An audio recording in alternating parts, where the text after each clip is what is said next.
What's going on, Titans Nation? Welcome back into another edition of the Glory Day Sports Show. I am your host, Jake Robertson. Make sure you go follow me on Twitter/X at Glory Day Sports. If you are tuning in today, we're covering a little bit of the combine and some previews on the defensive side of the field. If you are just checking us out for the first time, make sure you go watch yesterday's video. We covered the offense already, but we're going to be hopping in, covering this defense. I got four players at each position, kind of where they could fit into the Titans' depth chart and how we can move forward from there. But obviously, this offseason, we got the turnover at the coaching positions, and we brought in Denard Wilson from the Baltimore Ravens to fill that defensive coordinator spot for us. So, what Denard Wilson does best is the secondary, and that's something we've been lacking in Tennessee for a very long period of time. So, what Denard is looking for, and he's stated this a couple times now, he wants versatility. The more you can do type players, what you can do and add to that team on have that inside out versatility, be able to play zone, be able to play man, be able to blitz off the edge and from that slot position. He wants to play hard and physical. We know the ball travels faster in the air than on the ground. So this is something he takes to heart, and I think he's going to be able to bring in some talent at that position that we're sorely lacking. We have Roger McCreary, and that's it basically at the cornerback position right now. You're not placing any bets on Caleb Farley or Eric Garror. I've seen the talks of the L'Jarius Sneed trades. I am out on that. I'm not trading away any draft capital in this year or next season on a defensive player. That's just my opinion. We know Denard is looking for, he stated, obnoxious communication. So be able to communicate across that back end with the safeties from the corners. And he wants to cause the turnovers, and how he stated it was you cause turnovers with population and technique. So you have to be technically sound, but you have to fly to the football as well. So hopping into these first four guys I have for us, and if you follow me on Twitter, I've talked about this guy a few times now, and this is my CB1 on the year. And I know I'm going to be in the minority there, but it is Georgia's Kamari Lassiter. I have a middle first round grade on him. I've seen a lot of consensus boards where he's there in the second. So if this is a guy that's there at 38, I'm taking that pick and running with it. Slightly undersized at 6 foot, 180. This is a guy that kind of fills that Trent McDuffie, Devin Witherspoon role. He's just reliable, plug and play, is going to be able to travel and have that outside inside from the slot capability, stick and play, reliable. He really doesn't have any knocks on his tape, in my opinion. The biggest knock for him is he might struggle with bigger receivers at the next level, but we've never seen it with him at his time at Georgia. Leading into my second guy, which is out of Florida State, Renardo Green. This is a guy that I've seen flying up boards here recently. Kind of same mold as Lassiter at 5'11", 190. Great in man coverage, great in press, even for his size, and is good at the catch point, flies to the football. I love Renardo Green's game. I have an early third-round grade on him. Obviously, the Titans don't have a third-round pick this season, but maybe he'll be there in that fourth round range. And if he's not there, that kind of leads me to my next guy, which is Cam Hart out of Notre Dame. This is a guy I do have a fourth round grade on, middle fourth, but he has the size. He's 6'2", 204. You like to see that. Played great for Notre Dame this past season. Bruce Feldman's freak list guy. So you know he's going to show out here at the Combine this week. Great recovery speed and silky smooth hips. I love what I saw out of Cam Hart this past season. And even for his size, you're not afraid to play him in the slot. He got a little bit there this past season, and I liked what I saw. And then my little sleeper for us is going to be Elijah Jones out of Boston College, 6'1", 184, very slight frame. I would be fine with us taking him in the fifth, and I think this is a guy that could come in and play very early. Super instinctive, has good length, maybe the best pure off-man corner in this draft, in my opinion. But the biggest concerns for me are the athleticism. Doesn't look like a hyper athlete on tape. And with the combine, that's something we'll be able to figure that out. Does he have the attributes to thrive at the next level? So he could raise in my board, or he could fall off entirely just based on that. But the tape, I really liked what I saw. Grades all showed out on that as well. But before we hop into these inside linebackers, if you're checking us out for the first time, make sure you go check out our partner, Functional Medical Institute. You can go to our affiliate page at sherwood.tv/glory. Check out some great products from Kingdom Candy, which is a meal replacement bar. We got Kingdom Fuel, which is their flagship product. 20 grams of pea protein, full multivitamin, mixture of paleo, organics, greens, reds, fibers, essential fats, and oils. So it covers all your bases. And if you're a coffee drinker like me, Kingdom Cup is the way to go. All organic, mold-free coffee. Basically, all coffee has mold in it. You just want to reduce it as much as possible. This is roasted here in Tulsa, Oklahoma. Very fresh. This one, that bag I just showed you, is a couple weeks old. Notes of caramel, orange, chocolate, cherry, limeade, melon. It's a mixture of Colombian and Ethiopian, high elevation, just a high quality cup of coffee. But yeah, go check them out. Get some help if you're interested in doing blood work, DNA testing, hormones, peptides, supplementation, anything and everything from nutritional guidance. Go check out that free webinar. If you sign up for that, you save a couple $100 on your initial consultation. So definitely highly recommend them over there. But let's go ahead. Let's hop into this inside linebacker position. There's a lot of great linebackers in this class. It might not have the high end talent that past years have, but there's a lot of guys you can get deep into the draft that I think you can plug in and play in rotational pieces. But if we look at the Titans and where they kind of stand, in my opinion, you need two starters. You have Otis Reese, who is a great undrafted free agent, and I like what we saw at the end of the year. But I don't know if this is a guy that I'm just rolling in week one as my starter. Aziz, obviously, a free agent, and I would love to have Aziz back. But personally, I think he's going to end up back in San Francisco. So we'll see what plays out there. There are the connections with Denard, with like Patrick Queen over in Baltimore. I don't want to pay that much money. If they did, it wouldn't break my heart. But personally, I would rather allocate those funds somewhere else to more premium positions. If there's a free agent that I'm looking at that kind of fits that mold, it's going to be Isaiah Simmons, currently with the Giants, formerly with Arizona. He's kind of that safety inside linebacker hybrid we've seen since he's come into the league. He's pretty much been that prime inside linebacker, extreme athleticism, and showed out past in the combine. But he's finally kind of putting that stuff together, and I think he could be an improvement to this inside linebacker role, but also not cost you a bag as well. So I think what Denard is looking for is multiplicity out of this position. You have to be able to cover. You have to be able to blitz. You have to be able to rush off the edge. You have to be able to fill into that overhang, be that weak side or that strong side backer. So he's looking for a lot of different things. And he said he's going to blitz, but he's going to be educated blitzes. So I think these four that I've listed out here kind of all fit that role in certain points.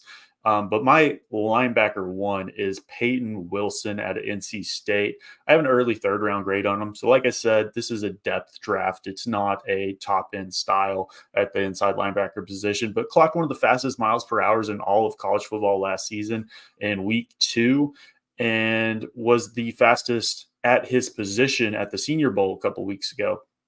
My player comp for him is a Toyota Corolla. You can't, the motor on this thing does not stop. Peyton Wilson is constantly going, has great length and size at 6'4", 238, has the ability to kind of be that movable chess piece for you, which, like I said, was what Denard's wanting. He can play Mike, he can play Will, he can play Sam, he can play overhang, he can blitz, he can rush off the edge, he can kind of do it all. And he seems to be a great leader over there at NC State as well. When you're watching tape sometimes, and I feel like there's a couple guys every year where you're watching them and you just kind of see that it factor. I see that in Peyton Wilson. I really like what he's got on tape. Obviously, Titans don't have a third round pick, and I highly doubt he'll make it to the fourth, but just wanted to highlight him. I think he's going to test really well this weekend. Does have the injury concerns. So the medicals from this week could cause him to slip. We'll see. Hopefully, he all checks out. And I think the tape he's put on these past 2 years has kind of shown that he is healthy. Leading into our next guy, Edgerrin Cooper out of Texas A&M. Similar player, great length, even though he's slightly smaller than Peyton Wilson at 6'3", 230. Elite first step quickness. This is a guy that you put at will or weak side backer, and he will thrive. He can fly to the football. Texas A&M did drop him into coverage at times last season, but he almost was that QB spy more often than not, and he did it very well, probably better than anybody else in college football last season. So I'd be super happy if he made it to the fourth. But personally, looking at consensus boards, he is higher on more people's radars than mine, so I highly doubt he does make it. But when we hop into guys that I think will be there a little bit later in the draft that I am higher on than most, starting out with Trevin Wallace, and follow me on Twitter. I've posted so many videos and short stories about Trevin Wallace early into the draft process. I have an early fourth round grade on him.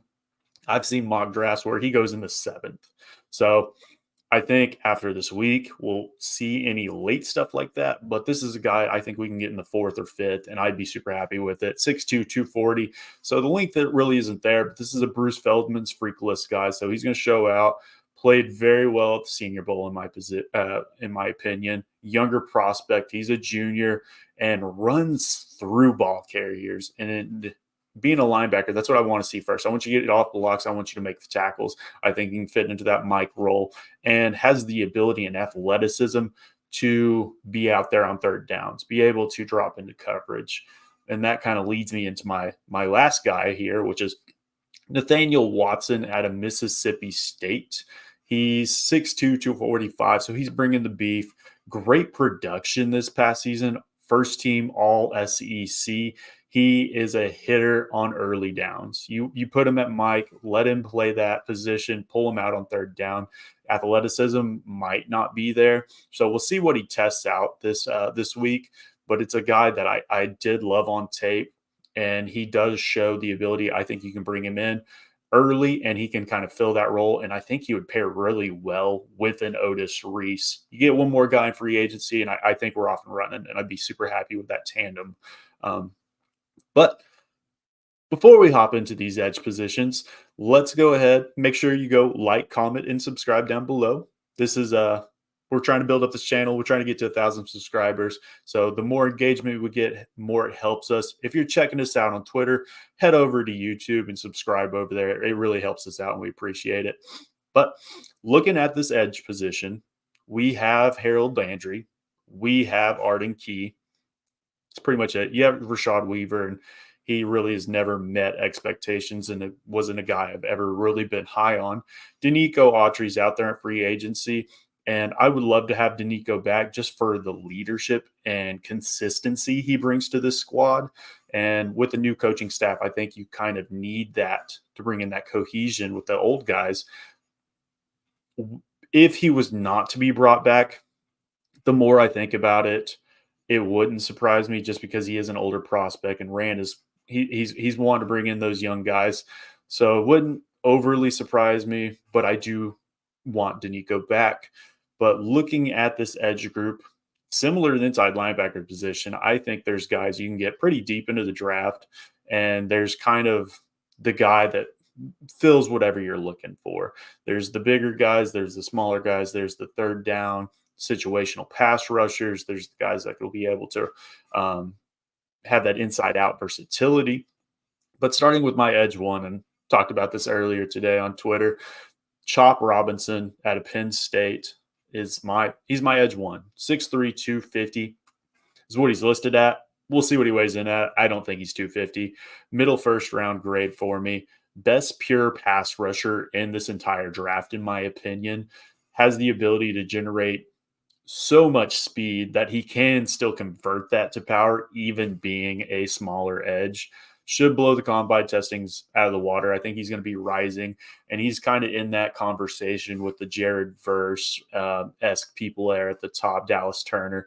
I think he could surpass them on a lot of people's boards. He has the ability to just beat tackles to their spot. He's so fast. So if you're not athletic there on the edge, he is going to take over games. Plays very well against the run as well for his size. So I think this guy can be out there on all three downs, and at the very worst can be that situational pass rusher and be one of the best ones in the game, in my opinion. That leads us to our next guy. There is a drop off here. That's Xavier Thomas out of Clemson. I have an early third round grade on him. So this is a guy you could probably get in the fourth. And then going back to Chop Robinson, I see a lot of drafts where he goes past 38. So that's a guy that I'd be looking at in the second round. This isn't a guy that I would be drafting at 7, but want to put on your radar even if they were to trade down slightly. Just wanted to put that there. Xavier Thomas, though, 6'1", 244. Definitely an oddie body. Kind of reminds me to the Yaya Diaby out of Louisville last season. He's an athlete, not a football player just yet. Really hasn't improved either since his freshman season, but he should test very well. But if he doesn't, that he could go tumbling down boards.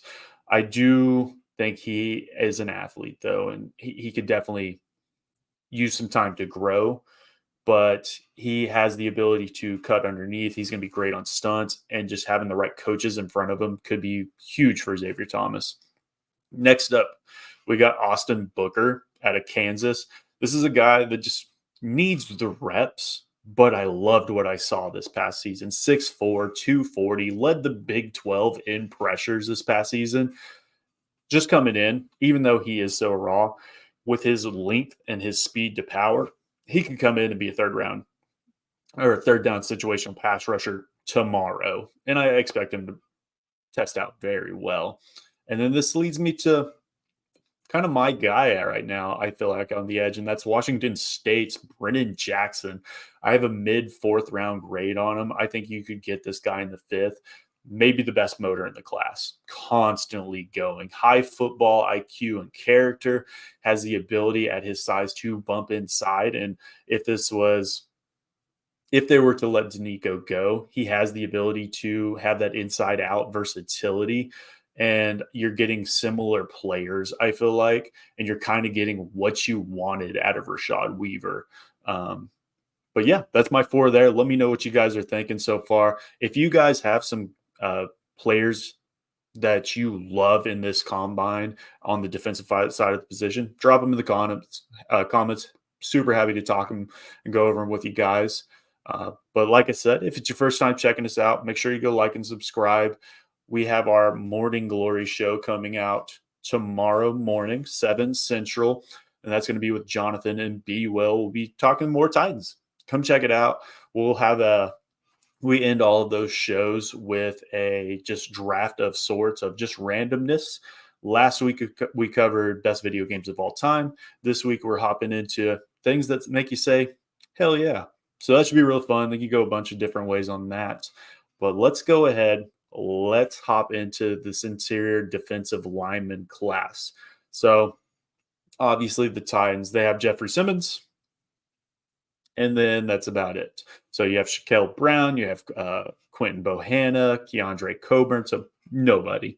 So you got to have a running mate for Jeffrey Simmons going forward with T.R. Tart exiting, and Danico can fill some of that, but you got to have some beef there, and you have to plan for the future as well.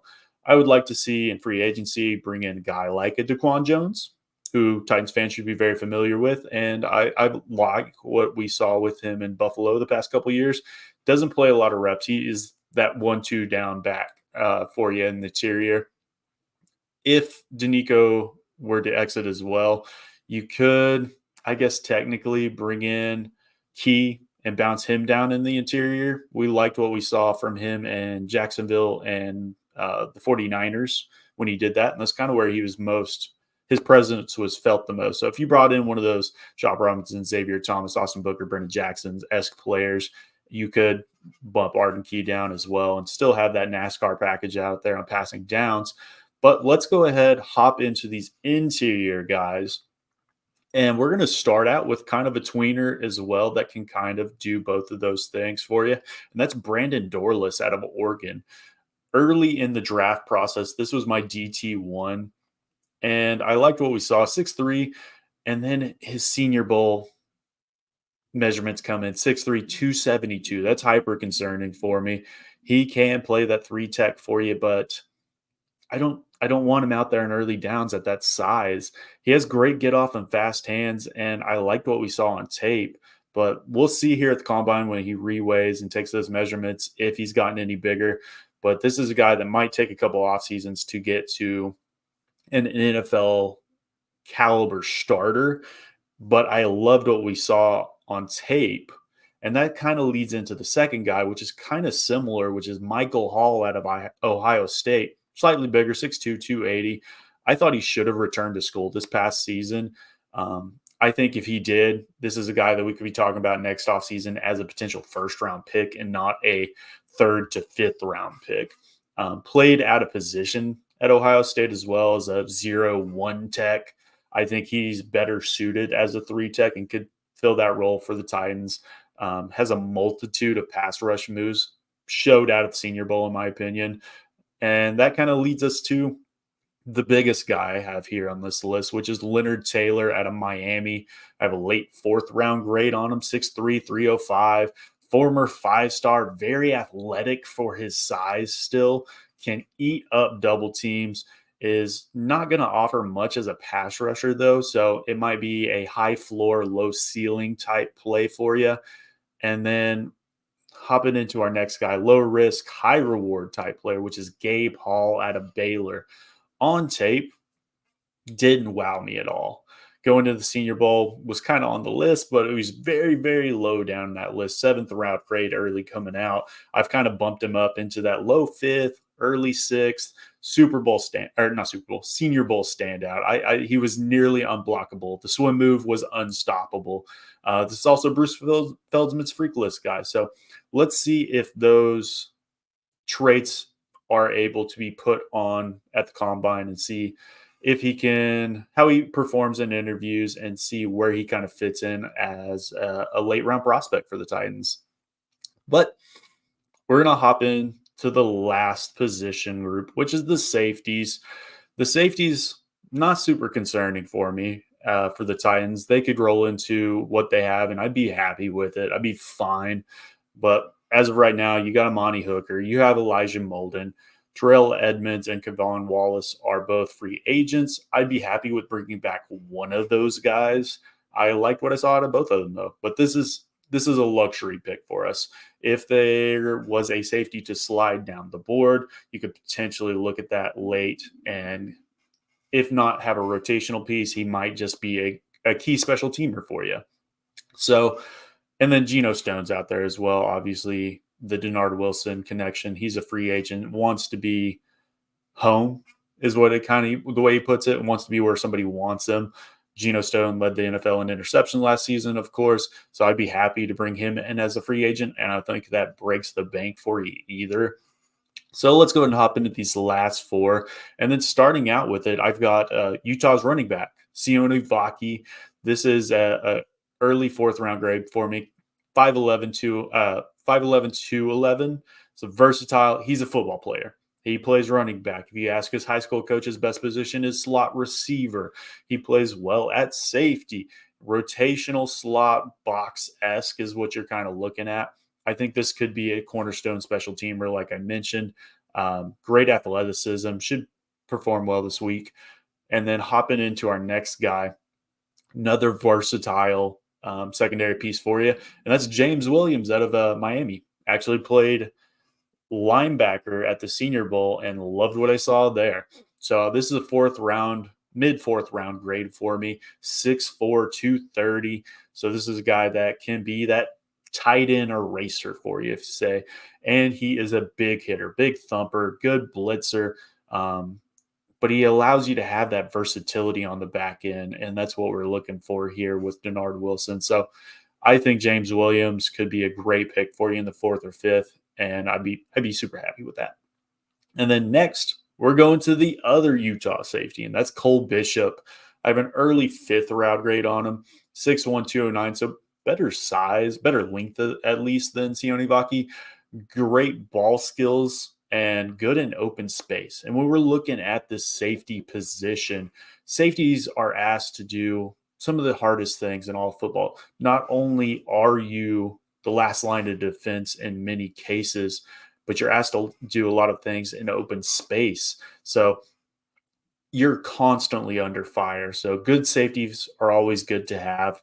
And they Cole Bishop is that guy. I think he could come in and contribute in a lot of different ways and has good upside for him. And then lastly, Malik Mustafa. I don't know what to do with this guy. I have a mid 6th round grade at him on him right now, 5'9", 210. So doesn't really have the length that you're looking for, but this is a bullet in a gun, and the safety is always off. Wherever he's going fast, but it might not be the right place.